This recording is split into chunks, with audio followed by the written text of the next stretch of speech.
in the spirit. We become alive again in the spirit. That's why we're able to interpret spiritual things. That's why the Spirit of God is able to communicate in us and through us, because now we are alive again. When we were dead, he wasn't able to do that, with us.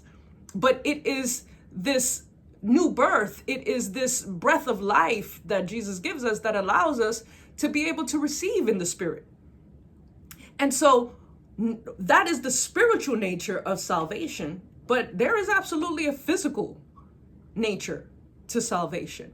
And that is this moment, that moment that the Bible speaks about, that rapture moment that the Bible speaks about, where we are snatched away, we are taken away out of the world right before God's judgment begins on earth.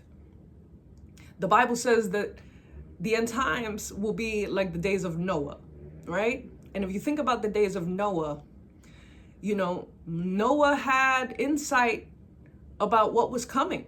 Noah knew that there was going to be a flood and that, many people were going to perish. And I'm sure many people looked at him like he was crazy because it hadn't rained, ever. And they were looking at him like, dude, you're building like this huge ark.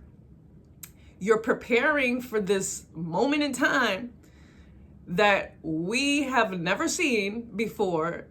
And you look a little wacky, right? But he knew something. And he continued to prepare for what God had showed him that would be happening. And when the flood came, I'm sure not only many people thought about him like this dude was right? But at the same time, it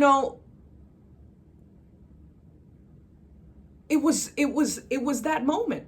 It was that moment that changed everything, right? And the Bible says that it will be like the days of Noah. It will be like the days of Noah where people are just going about their business and people are just, engulfed and focused in and zeroed in on goals, and they're zeroed in on becoming and being bosses and entrenched in the culture and giving absolutely no mind to the things that are going on in the world. They think that being out of touch means being out of the way. And that's not what it means, And so